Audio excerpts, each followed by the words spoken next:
Assalamualaikum warahmatullahi wabarakatuh. Alhamdulillahirabbil alamin. Wassalatu wassalamu ala asrofil mursalin sayyidina Muhammad wa ala alihi wa sahbihi ajma'in. Kembali menjumpai Anda sekalian, keluarga dan keluarga besar insan kita dimanapun Anda berada, yang mengikuti proses tadarus pikiran yang rutin kita laksanakan setelah sholat tarawih di bulan suci Ramadan. Pada malam hari ini kita kedatangan tamu sebagai narasumber kita, yaitu Ustadz Abdul Halim SPD. Beliau ini tempat tinggal rumah beliau berada di Mamben Laut. Beliau juga pengasuh pondok pesantren Madinatul Ilmi, Mas ya? Al-Madani, oh iya, Al-Madani. Beliau juga pengasuh di pondok pesantren Al-Madani.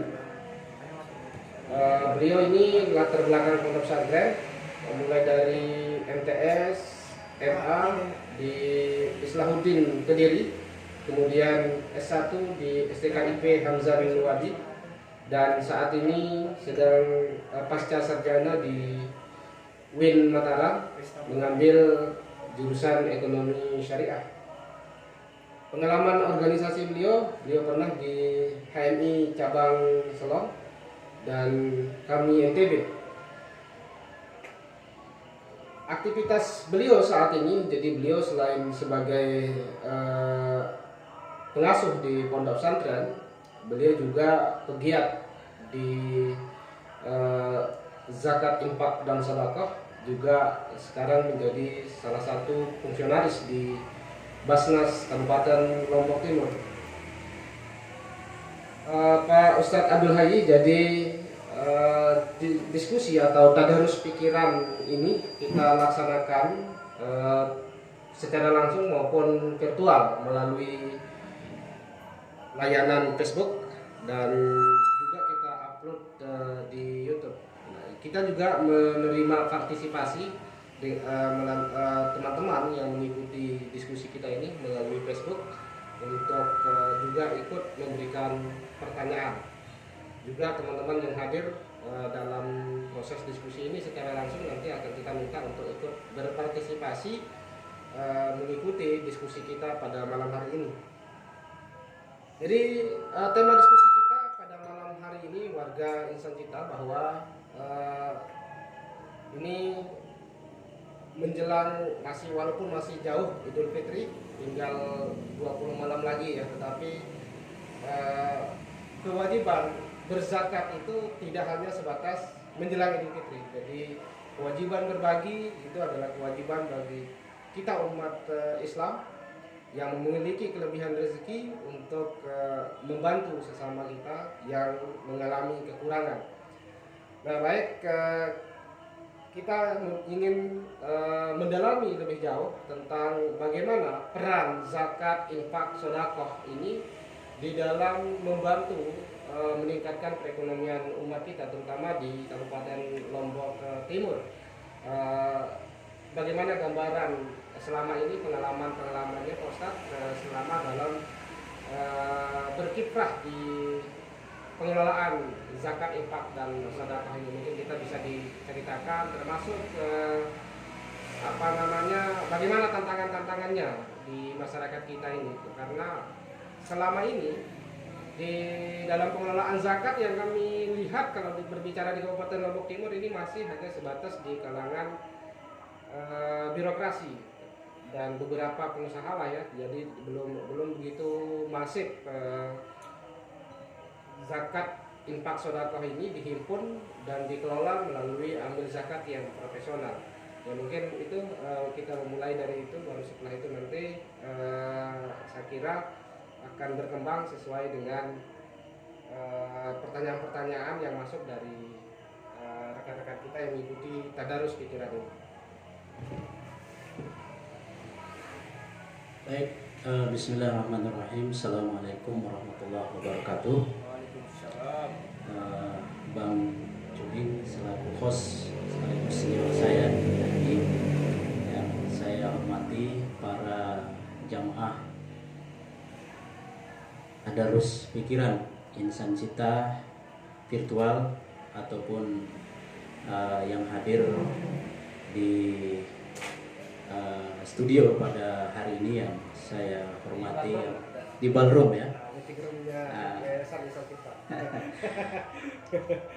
Pertama-tama saya ingin mengucapkan apresiasi dan terima kasih atas undangan yang disampaikan kepada saya.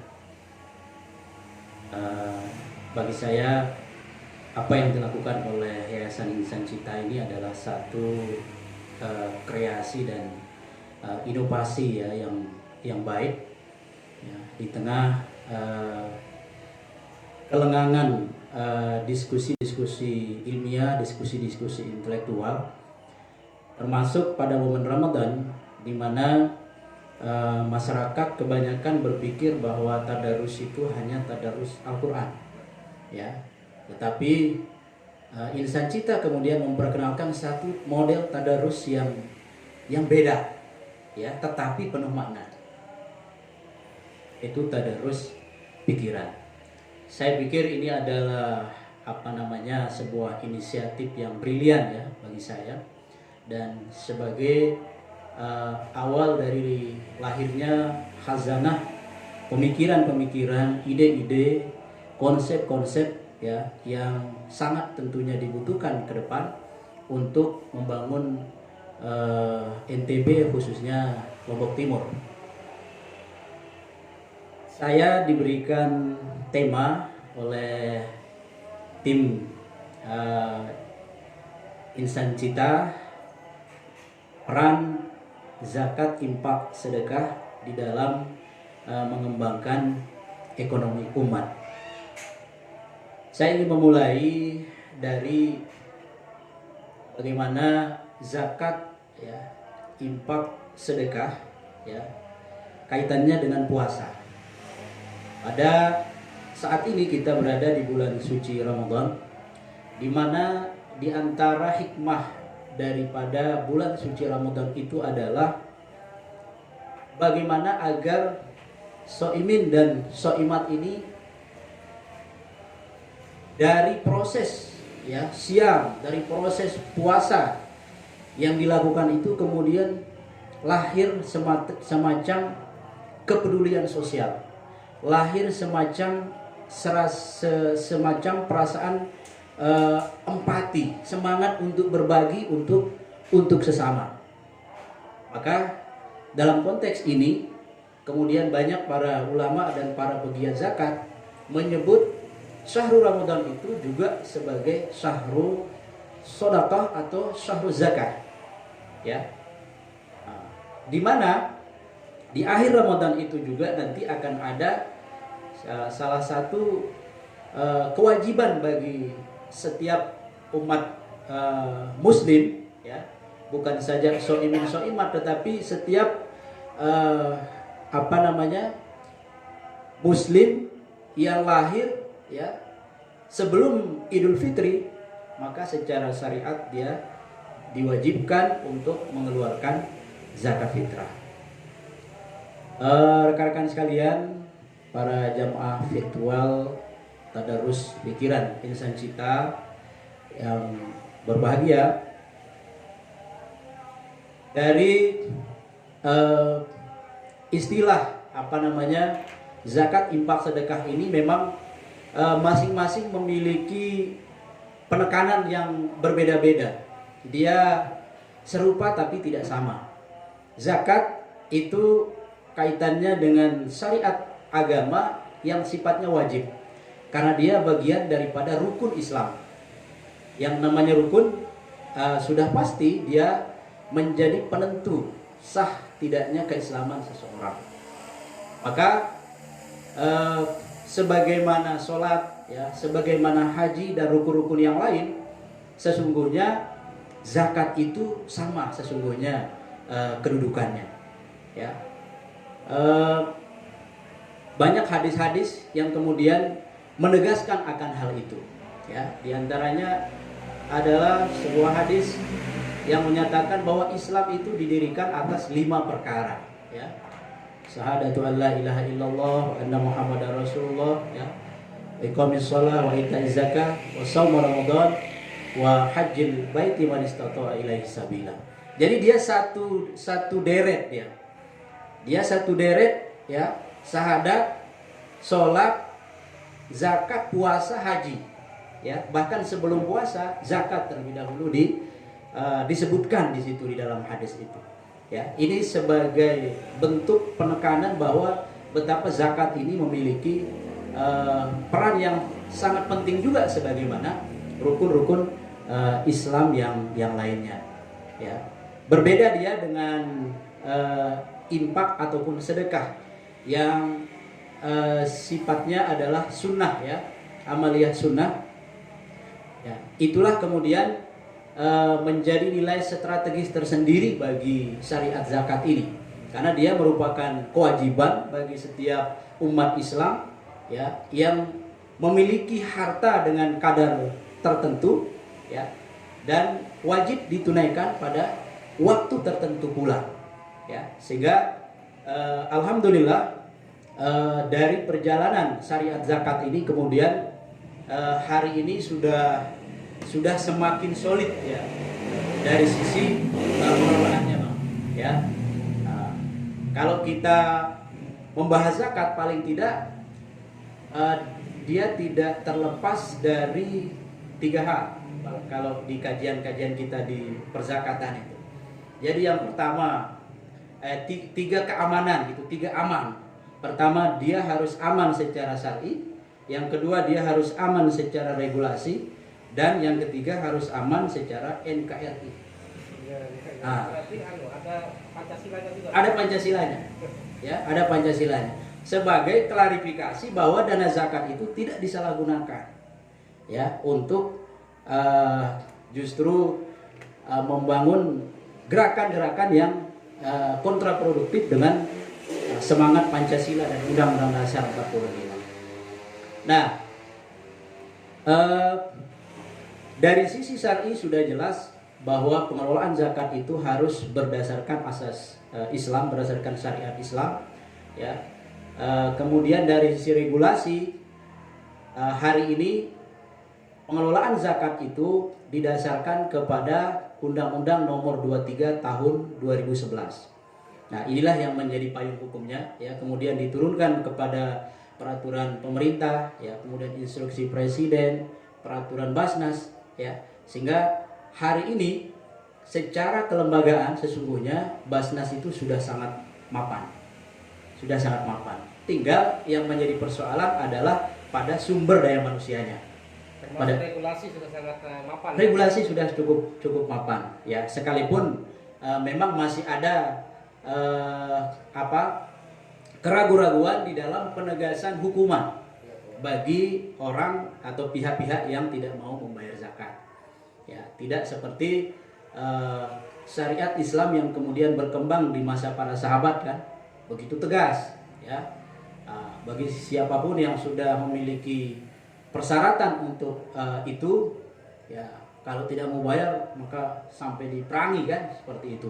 Nah, regulasi kita hari ini belum sampai kepada arah itu. Mestinya ada sebuah regulasi yang membolehkan lembaga pengelola zakat mengaudit kekayaan. Nah, mestinya seperti itu, ya. Pengusaha-pengusaha besar. Betul. Kita bisa ambil zakatnya setiap tahun. Iya, ya. Jadi sebagaimana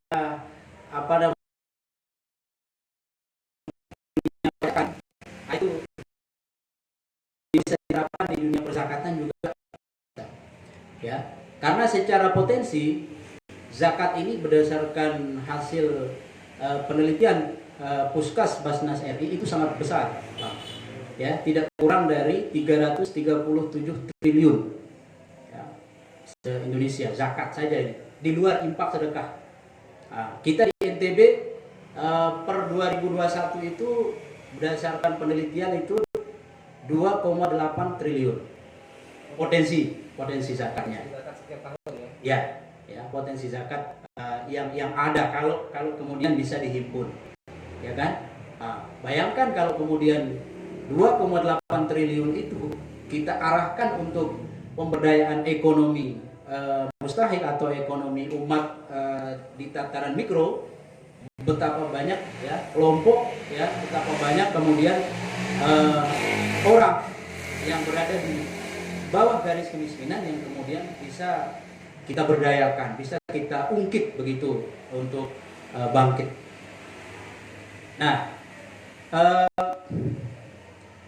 dari sisi potensi, ya sesungguhnya potensi dan kalau kita breakdown, daerah terbesar kan Lombok Timur, ya Lombok Timur. Jadi otomatis dari 2,8 itu Lombok Timur menempati posisi yang tertinggi. Ya, dari sisi ASN saja kita per bulan itu tidak kurang 1 miliar. Ya, zakat penghasilan dan jasa. Zakat penghasilan dan jasa. Ya. Kemudian kalau berbicara angka pengumpulan Basnas Kabupaten Lombok Timur per Desember 2021 itu sudah mencapai angka 14,3 miliar satu tahun.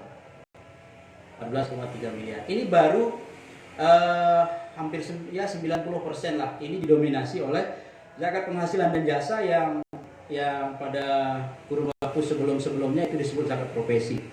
Nah ini kan, itu pun masih terbatas ini, Bang. Belum kita merambah kepada profesi-profesi selain ASN. Ya, ada advokat, ada notaris kan, ada dokter dan lain sebagainya, itu belum. Masih banyak yang belum kita gali dari sisi potensi. Ya,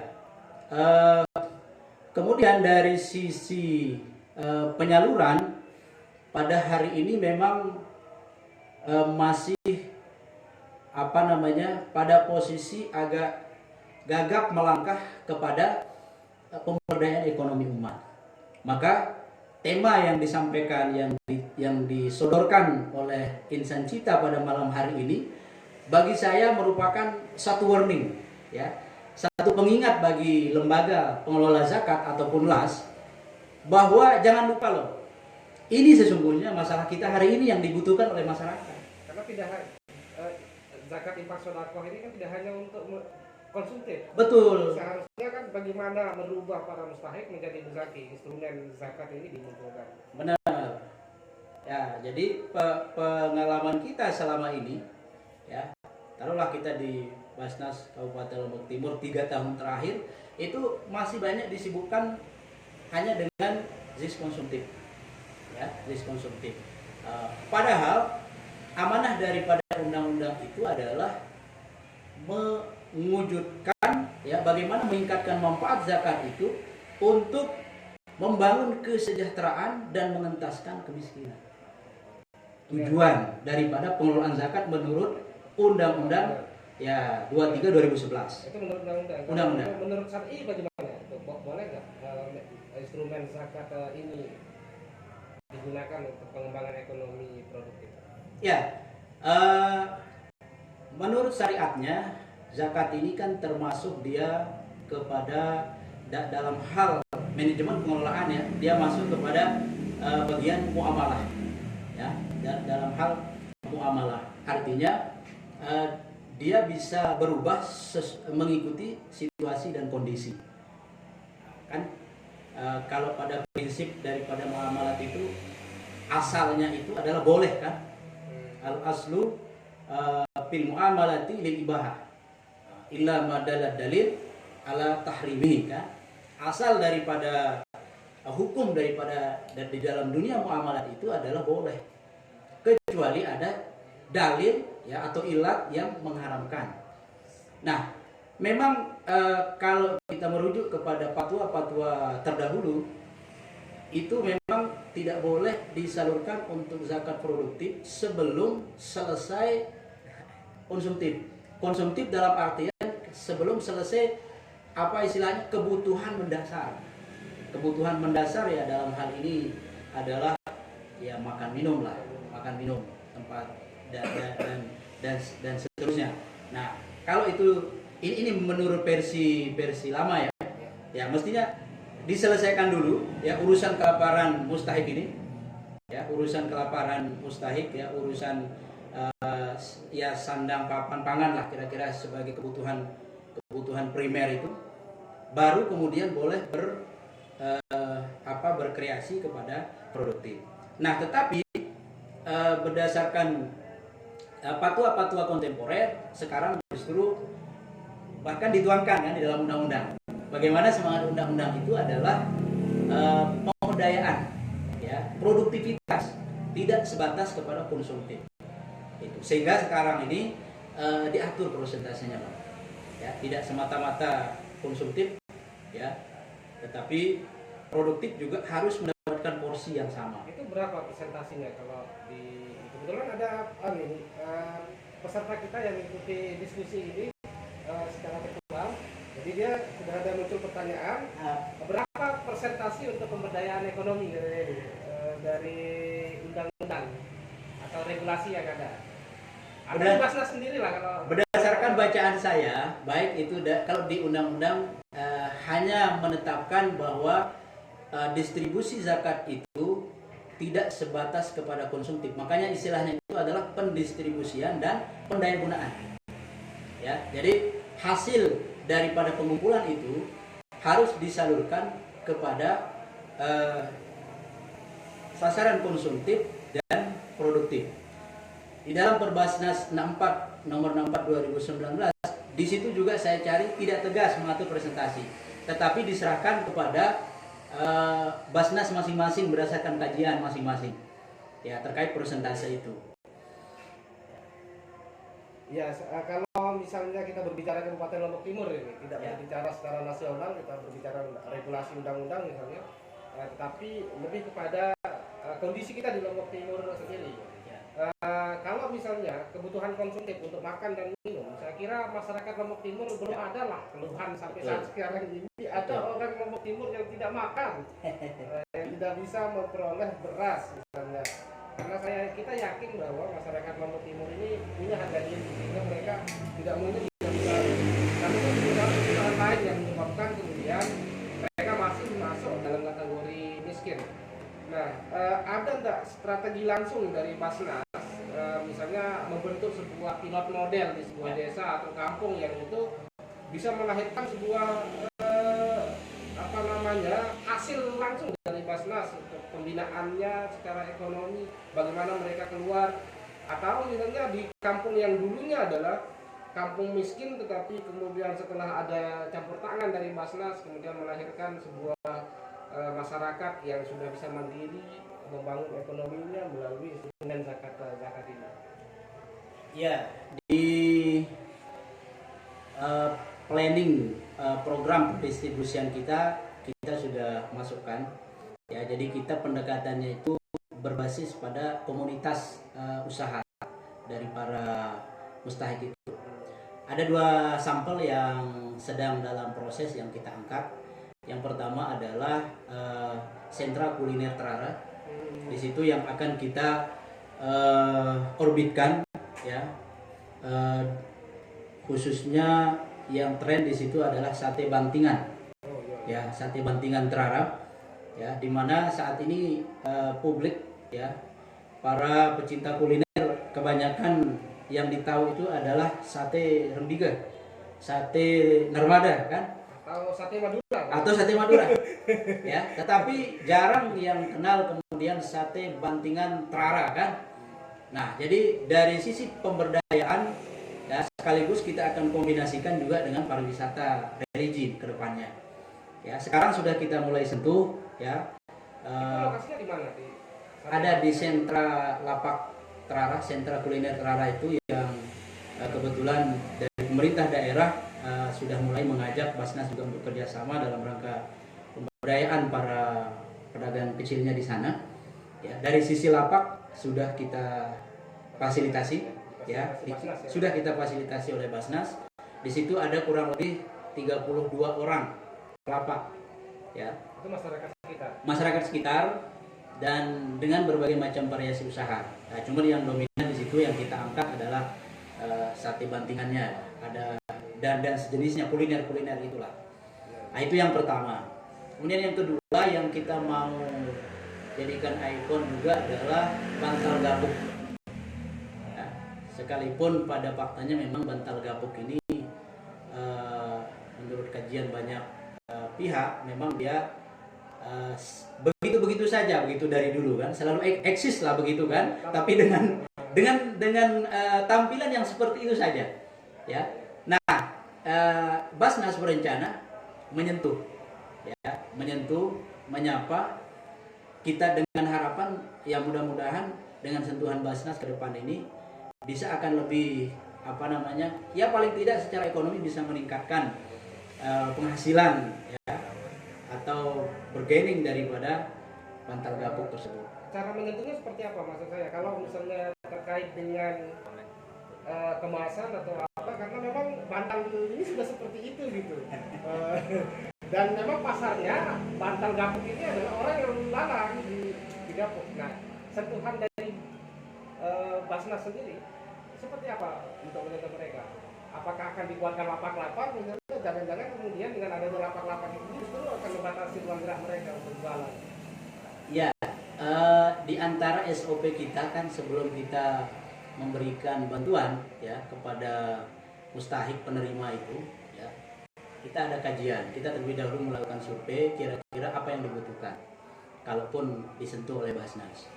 Jadi berdasarkan wawancara ya, berdasarkan diskusi-diskusi dengan berbagai pihak ya, itu pada saat ini memang dari sisi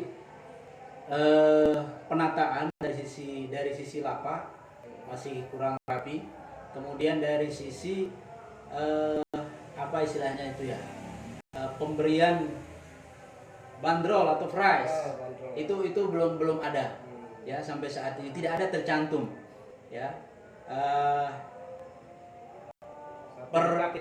satu ikat harga berapa, setengah ikat berapa ya, kalau beli sekian satu biji berapa ya, sehingga kan itu berpengaruh kepada kebonafitan sebuah usaha, tingkat kepercayaan pelanggan ya, termasuk kemasan.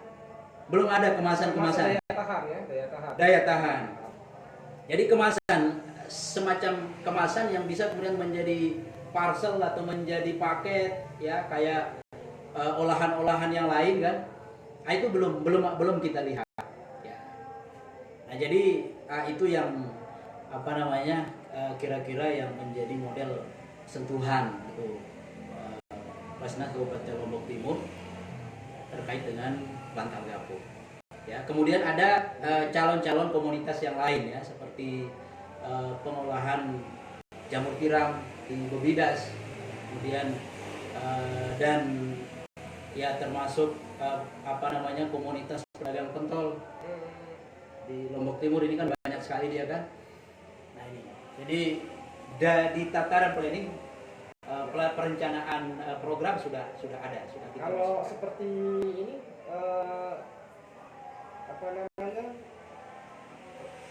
KWT kelompok wanita tani yang sukses misalnya membuat produk seperti contohnya misalnya Jambu Mente Sugian. Nah, termasuk betul Jambu Mente Sugian ya, Jambu Mente Sugian publik kalau dia ini. Jambu Mente Sugian sedang ini sama Basnas. Ya, sudah mulai komunikasi ya, sedang dilakukan inilah investigasi ya, seperti itu. Memang kelompok wanita taninya juga kita pernah ketemu, pernah ada ke kantor dan menyampaikan berbagai macam curhat-curhatnya kan. Dan dari sisi prospek kita lihat sangat bagus ya untuk prospek bukan karena saya dari Sugian ya. Tidak, memang betul ini sudah saya lupa ya. Apa karena mengingat Bang Ping lalu saya lupa. Jadi nampaknya beliau bisa membaca pikiran saya nih. Apa yang saya lupakan diingatkan. Ya memang betul ya. Jadi termasuk jadi hanya KWT Sugian, jadi banyak KWT yang artinya ya, jadi dengan mereka bisa hadir di acara event motor GP kemarin, itu menunjukkan bahwa ternyata KWT kita memiliki prospek yang luar biasa dalam produksi hasil pertanian mereka kan gitu. Ya. Jadi itu satu contoh kecil. Baik Pak Ustadz, tadi Pak Ustadz sudah menjelaskan terkait dengan perolehan zakat kita di Kabupaten Lampung Timur ini yang rata-rata bersumber dari sebagian besar adalah bersumber dari PNS. Yang tadi sudah disebutkan angkanya sekitar rata-rata 1 miliar setiap bulan.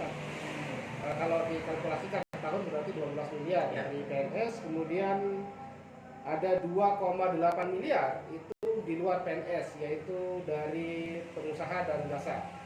Nah, ada nggak upaya-upaya yang dilakukan oleh Basnas untuk menghimpun zakat infak sodakoh ini ke desa-desa? Yang di situ sebenarnya kan potensi zakat ini cukup besar untuk di pertanian, perkebunan dan perikanan misalnya. Pengusaha-pengusaha perikanan kita ini kan besar-besar. Misalnya kalau kita berbicara di Labuan Lombok, ini mereka punya banyak kapal.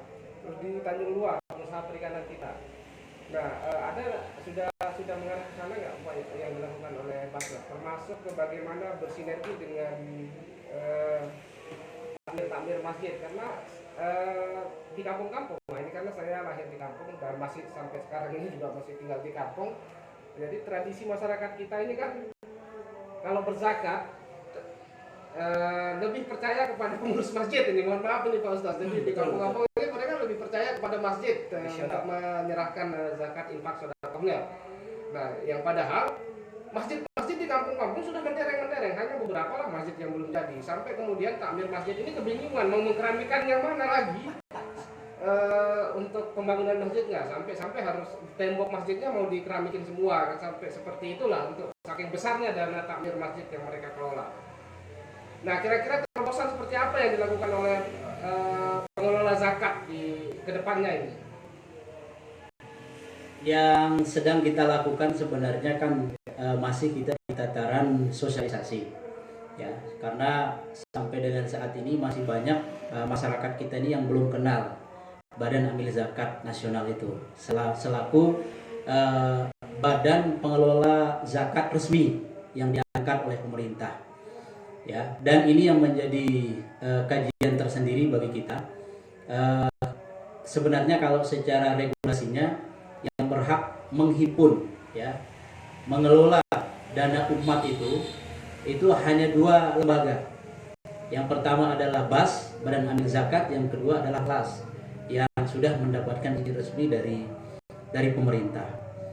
Nah, maka strategi kita seperti apa? Strategi kita yang ingin kita kembangkan adalah dengan bekerja sama dengan para takmir masjid, ya, atau bahkan ormas, ya, untuk membentuk UPZ, unit pengumpul zakat berbasis masjid, ya. Jadi kalau secara ketentuan itu boleh kalau takmir masjid itu dari sisi pengumpulannya itu tidak perlu ditarik hak amilnya, boleh. Artinya sepenuhnya, hanya saja administrasinya itu kemudian masuk ke Basnas, ya.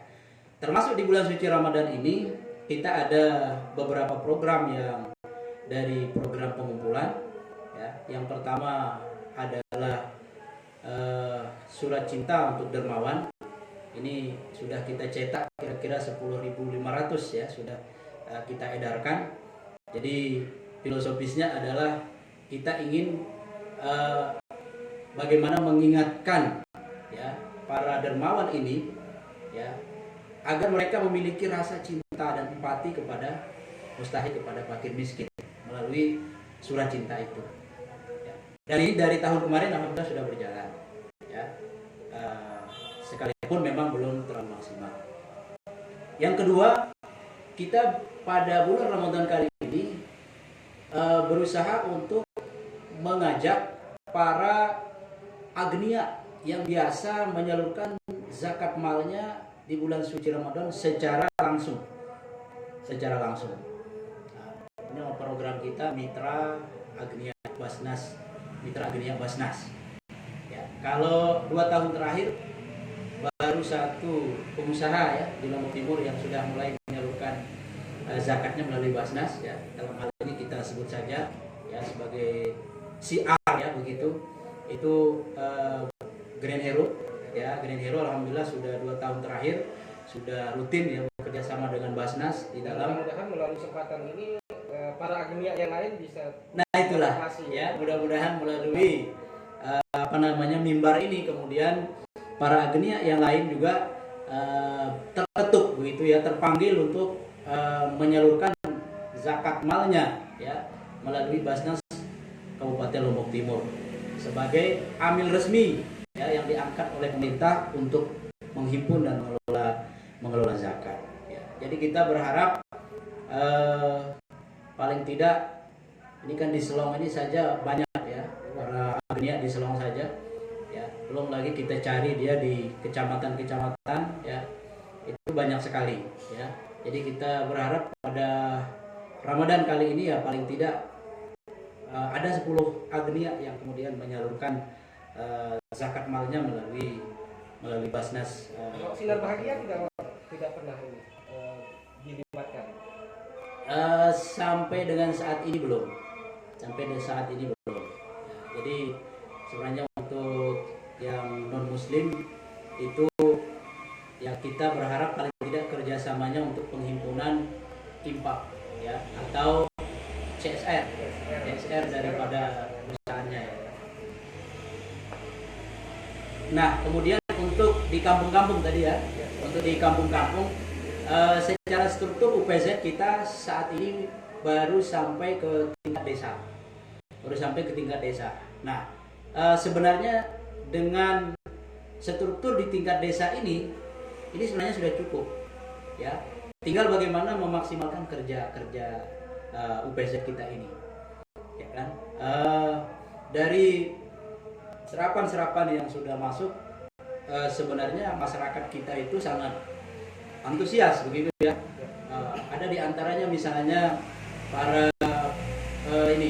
pengusaha kelapa ya, kemudian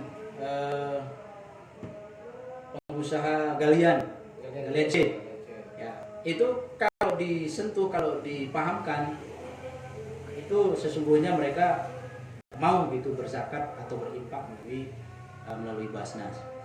Nah jadi strategi kita adalah untuk saat ini yang paling memungkinkan bekerja sama dengan para pihak-pihak penghimpun yang ada di masing-masing dusun seperti itu Bang. Nah ini karena kalau kita terjun secara langsung ini masih ada kendala-kendala kita di lapangan, baik secara SDM ya ataupun secara adat istiadat di kampung. Nah, sehingga strategi tadi kerjasama dengan takmir masjid yang memang secara survei memang saat ini masyarakat ya yang non ASN khususnya secara umum itu lebih tinggi penyaluran infak sedekahnya itu, zakatnya itu melalui masjid, melalui rumah ibadah dibanding dengan ambil resmi seperti itu. Nah, termasuk sedang kita carikan terobosannya adalah zakat pertanian yang potensinya sesungguhnya cukup besar. Ya, pertanian itu kalau dia berbiaya itu 5%. Kalau dia tidak berbiaya pakai tada hujan baru itu 10%. Ya. Dan sesungguhnya praktik di masyarakat kita kan mereka tetap setiap panen itu sesungguhnya iya. Jadi kesadaran masyarakat kita ini sesungguhnya sangat tinggi. Ya, sangat tinggi. Ya, tinggal bagaimana kita sosialisasi, kita pahamkan agar yang taruhlah kita bilang yang berserakan ini kan, potensi yang berserakan ini kalau kita himpun kemudian akan menjadi kekuatan yang luar biasa untuk membangkitkan ekonomi umat. Ya baik, dan tadi berarti ini kan cukup besar ini sebenarnya kan potensi maupun dana serapan zakat yang diterima sama Basnas setiap bulan ini. Kita ingin tahu ini bocoran lah. Distribusinya kalau dia konsumtif dengan yang lain-lain ini kira-kira berapa persentasenya, dan kalau dia konsumtif kemana saja ini yang distribusinya. Ya, jadi secara kaedah daripada desain program itu, penyaluran atau pendistribusian itu baik yang konsumtif ataupun produktif, dia dibagi menjadi 5. Jadi dia harus menyentuh 5 sektor. Ya, jadi yang pertama adalah sosial kemanusiaan, ya, yang kita beri merek dengan Basnas Peduli. Jadi di Basnas Peduli ini kita aspek-aspek kemanusiaan, ya, di situ. Ya, termasuk di situ adalah fakir miskin, anak yatim, ya, yang kemudian kemarin sempat juga menjadi perdebatan apakah yatim itu masuk asnaf atau tidak, ya. Di Basnas Lombok Timur sudah clear, ya. Ketika Basnas-Basnas yang lain belum berani memasukkan yatim sebagai salah satu asnaf, Basnas Lombok Timur sudah dari sejak awal memasukkan yatim sebagai asnaf. Apa dasarnya? Dasarnya adalah kias kepada bahwa ya kalau kita kembali kepada definisi fakir itu orang yang tidak memiliki kemampuan untuk memenuhi kebutuhan hidupnya, maka yatim masuk di situ kan. Ya, jadi ya belum tentu juga dia kaya di belum warisannya. Iya, belum tentu.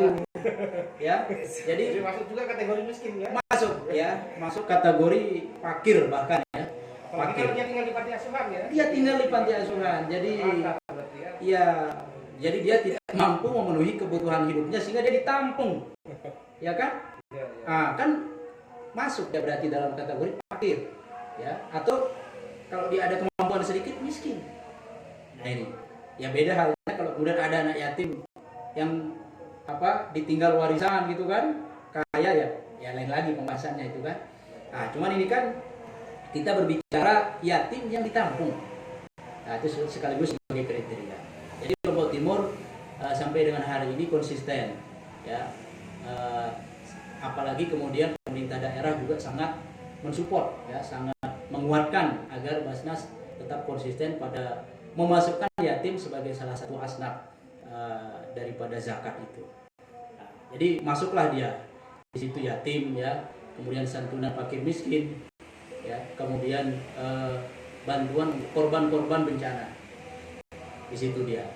Nah, ya, jadi memang di Basnas Lotim Peduli ini atau di sosial kemanusiaan ini sampai hari ini yang mendominasi adalah santunan yatim. Jadi melalui LKSA. Ini ada berapa LKSA sih yang kita santuni setiap bulan di Lombok Timur? Sebelum verifikasi terbaru 2022 itu sekitar 98 LKSA. Verifikasi 2022 nambah lagi. Jangan-jangan karena ada santunan di 2012 sampai nambah LKSA. Nah inilah adat istiadat ya masyarakat kita ini ya. Nah, jadi semakin melangkah ke depan, bukannya malah berkurang, ini malah bertambah ya. Jadi per 2022 itu bertambah jumlahnya menjadi 109 yang kita santuni kemarin. Nah, itu nominalnya cukup besar juga ya, kalau secara keseluruhannya, yang kemudian mengambil porsi dari total pengumpulan zakat itu. Pola distribusinya dengan LKSA itu dengan berdasarkan jumlah anak atau per lembaga didistribusikan? Berdasarkan jumlah anak yang memenuhi kriteria untuk menerima. Berarti tidak semua anak yang ditampung di LKSA itu dibantu gitu ya? Tidak semua. Jadi ada kriteria-kriteria tertentu seperti itu. Nah itu Bang, jadi dari sisi program Basnas Lotim Peduli itu yang menyedot anggaran terbesar itu adalah ini. Ya, kalau bencana kan kalau orang sakit misalnya seperti apa? Kalau orang sakit itu dia masuk di Basnas Lotim Sehat namanya. Jadi Basnas Lotim Sehat termasuk ini prioritas pertama kita yang bantuan berobat bagi para fakir miskin. Nah ini bagaimana masyarakat bisa mengakses ini? Karena tidak semua masyarakat bisa mengakses ini. Dan tidak banyak masyarakat yang tahu bahwa Basnas menyediakan santunan bagi warga yang tidak mampu. Karena kan pemerintah hanya menyediakan instrumen pendanaan untuk biaya perawatannya, tetapi kadang-kadang untuk biaya orang yang ini juga, orang yang menunggui, kadang-kadang harus bolak-balik setiap saat dari kampung halaman yang jauh, bayangkan dari Sakulia atau dari Sembalun ya, atau dari Jerowaru ke rumah sakit. Iya, iya, iya.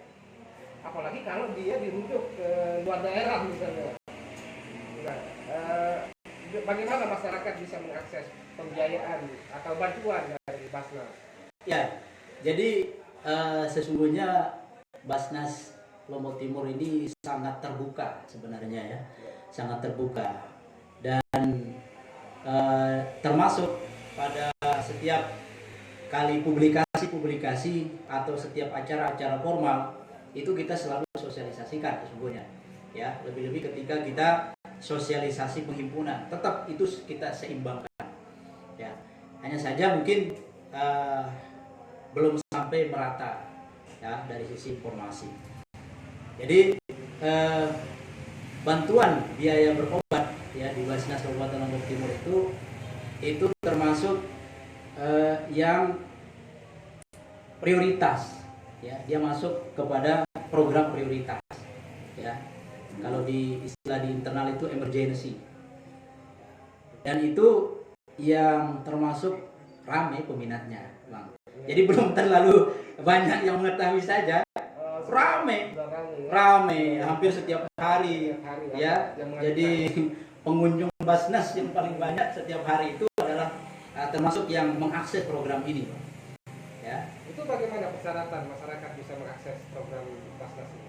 Ya, dari sisi persyaratan itu KTP kan atau memang tangan dokter atau apa? ya, yang pertama ada fotokopi KTP, kemudian fotokopi kartu keluarga ya, kemudian SKTN ya sebagai stempel kalau ini memang masuk kategori mustahik kan ya, kemudian keterangan dokternya apakah itu rujukan ataukah hasil diagnosa, kemudian foto pasien ya.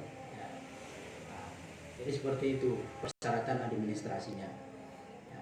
Dan selama ini sudah banyak sekali yang kita bantu ya, dan ada levelisasinya mulai dari yang sakit di rumah, puskesmas ya, RSUD, RSUP sampai kepada Sanglah Bali itu banyak yang kita fasilitasi, banyak kita fasilitasi ya.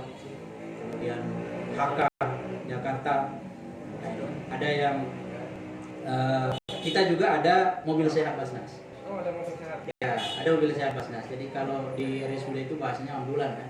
Kalau kita mobil sehat namanya. Berapa unit? 1 unit tapi yang besar.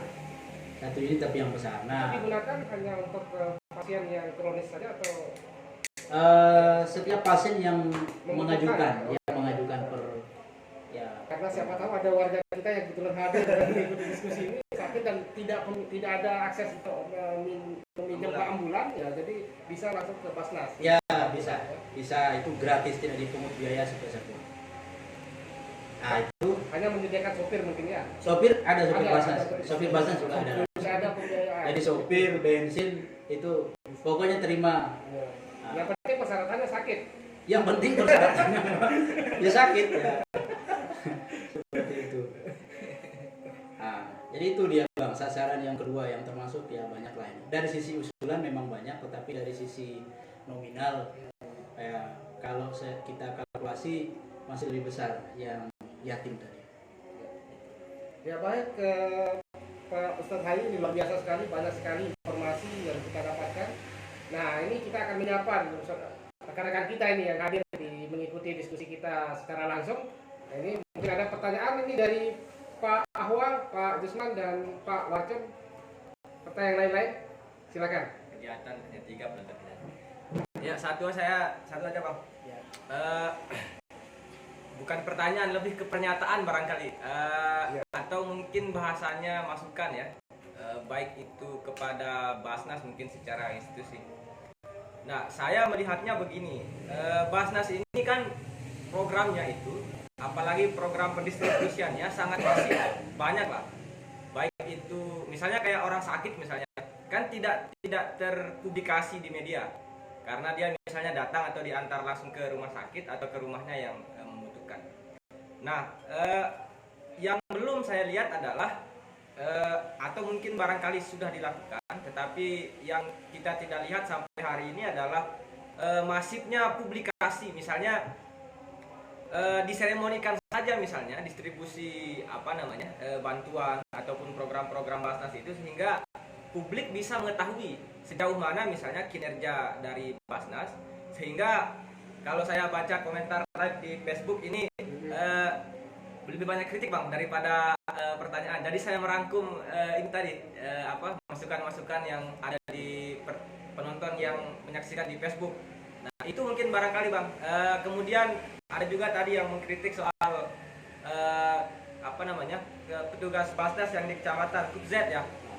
Kinerja yang masih mendistribusikan Basnas itu berdasarkan nasab, bukan berdasarkan asnaf.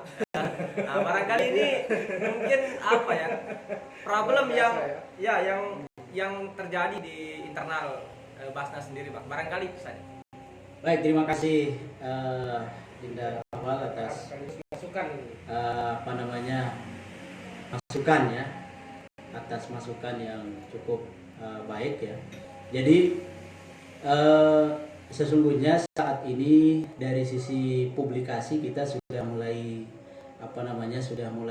lebih maju dari sebelumnya. Yang pertama dari sisi website kita sudah punya ya. Kemudian dari sisi medsos itu Facebook, IG dan sejenisnya itu sudah mulai aktif sebetulnya. Ya. Jadi ya mungkin kalau pemirsa belum tahu ya, bisa jadi belum berteman ya. Jadi silakan di search di Facebook ya atau di IG-nya Basnas Lombok Timur ya, berteman. Insya Allah sekarang sudah masif ya, setiap hari ada postingan-postingan sebagai laporan ya, sekaligus ajakan juga untuk berzakat, berinfak, bersedekah melalui Basnas. Nah, adapun kritik terkait dengan SDM Basnas yang mungkin belum menunjukkan totalitas atau profesionalisme kerja, itulah yang saya sampaikan di pembukaan tadi bahwa secara kelembagaan sesungguhnya Basnas ini sudah cukup baik ya, hanya saja tinggal sumber daya manusia.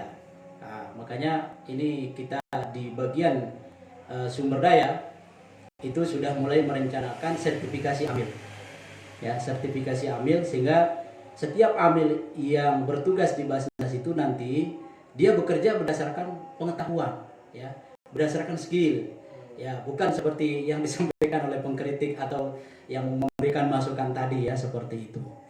Nah, tapi sekali lagi perlu saya klarifikasi di sini, saya berbicara di sini atas nama pegiat zakat diundang Bang ya. Cuma kebetulan saja ya, saya posisi di sebagai kepala pelaksana atau Kalak Basnas Kabupaten Lombok Timur yang membidangi pengumpulan dan pendistribusian ya. Sesungguhnya saya menyuarakan juga di sini para pegiat LAS ya, lembaga amil zakat yang hadir juga di Lombok Timur ya. Ada Lasdasi, ada Baitul Mal Hidayatullah dan seterusnya ya. Saya mengajak untuk berkolaborasi ya, bagaimana kemudian kita sama-sama bergotong royong yang menyambut wacana yang kemudian digulirkan oleh Yayasan Insan Cita ini untuk ke depan lebih fokus kepada bagaimana pendistribusian atau pendayagunaan zakat, infak sedekah. Ya minimal paling tidak dalam setiap tahun itu kita mampu menurunkan angka kemiskinan 1% saja setiap tahun dari dana zakat. Ini kan luar biasa. Betul. Karena kemiskinan di Lombok Timur ini kan paling tinggi dibandingkan di daerah lain. Itu 18% ya, angka kemiskinan kita ini. Jadi kalau kita bisa menggunakan instrumen zakat infak sedekah ini untuk mengentaskan kemiskinan, beberapa instrumen lembaga-lembaga yang ada ini bisa bersatu. Kami kenapa tidak bikin las kami? Jadi salah satunya itu. Jadi kita lebih baik bisa berkolaborasi dengan Basnas daripada kita mengumpulkan dana sendiri untuk ini. Jadi saya kira itu. Ini kita sudah memasuki penghujung acara kita ini, sudah hampir 60 menit ya kita berdiskusi, dan luar biasa ini Pak Ustadz, harapan kita jadi tidak jenuh untuk diundang oleh Yayasan Insan Cita Selaparang untuk diskusi-diskusi semacam ini. Siap. Karena harapan kita ke depan ini akan menjadi sebuah perencanaan untuk lebih detail bagi kita melihat bagaimana instrumen zakat infak sedekah ini untuk bisa menyentuh langsung pada pemberdayaan ekonomi umat. Lebih-lebih kalau misalnya kita bisa berintegrasi dengan takmir masjid yang menghimpun dana begitu besar. Kalau misalnya dikalkulasikan potensi pengelolaan dana yang ada di takmir masjid ini, mungkin rata-rata setiap masjid itu mengelola lebih dari 100 juta per masjid kita tidak berbicara skala masjid skala desa, ini skala dusun ini. Belum terhitung musola kan? Belum terhitung musola. Saya kira itu ke depan bagaimana kita coba untuk berikhtiar untuk membantu pemerintah daerah mengentaskan kemiskinan melalui instrumen zakat infak sedekah. Ya, karena kita sudah masuk di penghujung acara kita, mungkin ada statement atau harapan dari Pak Ustadz bagaimana kita pengelolaan serta bagaimana kita menghimpun dana zakat infak sedekah ini ke depan lebih baik lagi. Ya, yang pertama menanggapi tadi peran Basnas di dalam membantu menurunkan angka kemiskinan. Sebenarnya untuk secara nasional Basnas yang sudah mulai menggalakkan program pendayagunaan zakat itu terkonfirmasi ya pada tahun ini ya, sumbangsih daripada gerakan zakat yang digerakkan oleh Basnas itu kira-kira ada 16% Bang, membantu dari 100 secara nasional. Ada 16% secara nasional melalui gerakan zakat community development-nya, microfinance desanya dan seterusnya ya. Sebenarnya saya sudah menyiapkan konsep bagaimana zakat nomik ya, bagaimana konsep zakat konsep ekonomi dari zakat ekonomi ya versi Basnas ya. Tapi karena keterbatasan waktu, insya Allah nanti di lain kesempatan kita akan kita akan diskusi kembali. Jadi saat ini sudah ada konsep khusus Bang terkait bagaimana pengentasan kemiskinan versi Basnas. Tapi insya Allah nanti di lain waktu. Sebagai penutup ya, sekalipun saya hadir di sini bukan selaku pejabat ya dinas ya, tetapi tidak masalah kalau kemudian jabatan saya menumpang untuk saya mensosialisasikan bahwa Basnas Kabupaten Lombok Timur pada bulan Ramadan ini juga menerima penyaluran zakat fitrah ya. Jadi bagi masyarakat ya Lombok Timur ya yang mungkin kesulitan untuk menyalurkan zakat fitrahnya atau zakat malnya ya, bagi para agnia ya, para dan dermawan ya, maka akan banyak kelebihannya kalau kemudian disalurkan melalui Basnas Kabupaten Lombok Timur. Yang kedua, ada amanah juga dari Basnas RI untuk kami bekerja sama dengan takmir masjid yang menghimpun zakat fitrah di masing-masing masjid untuk melakukan pendataan ya, bagi yang lengkap data pengumpulan dan pendistribusian itu bisa menjadi istilahnya on balance ya, zakat fitrah ya, bisa menjadi klaim sebagai hasil pengumpulan juga di Basnas. Tetapi zakat fitrahnya tidak kita tetap di masjid tersebut ya. Paling tidak data penghimpunan ya zakat fitrah itu ya, bolehlah kemudian kita bekerja sama untuk di share ya ke Basnas juga, sehingga nanti akan menjadi data akumulasi penghimpunan zakat fitrah se-Indonesia. Terima kasih Bang Cuing ya dan rekan-rekan Insan Cita di ballroom ini ya, ballroom yang megah ini ya, mudah-mudahan ballroom ini terus berkembang ya, maju ya, menghasilkan ide-ide cerdas, cemerlang, dan ya kira-kira menjadi apa istilahnya itu apa Karni Ilyas Club ya. Dan dari nanti akan berkembang menjadi Bang Cuing Club gitu kan. Ini suatu apa terobosan yang menarik dalam rangka memantik berpikir para generasi muda khususnya. Baik, terima kasih Bang atas undangannya pada malam hari ini, dan mohon maaf jika dalam penyampaian saya masih banyak kekurangan. Ya begitu juga kepada para pemirsa ya yang telah memberikan menunjukkan perhatian ya kepada Basnas ya. Mohon doa ya, mudah-mudahan penghimpunan Basnas Kabupaten Lombok Timur semakin maju, semakin baik, semakin tinggi, sehingga kontribusi ya keumatan yang diberikan oleh Basnas Kabupaten Lombok Timur juga akan semakin besar. Terima kasih. Assalamualaikum warahmatullahi wabarakatuh. Waalaikumsalam warahmatullahi wabarakatuh. Ya, jadi demikianlah tadi tadarus pikiran kita bersama Ustadz Abdul Hayy SPD. Mudah-mudahan pertemuan kita pada malam hari ini diberkahi oleh Allah Subhanahu wa taala dan tercatat sebagai amal ibadah di sisi Allah Subhanahu wa taala. Kita berjumpa kembali pada acara berikutnya yang insya Allah nanti kita akan lanjutkan besok malam lagi di Pendopo Bupati Lombok Timur sambil buka bersama kami Lombok Timur. Billahi taufiq wal hidayah. Wassalamualaikum warahmatullahi wabarakatuh.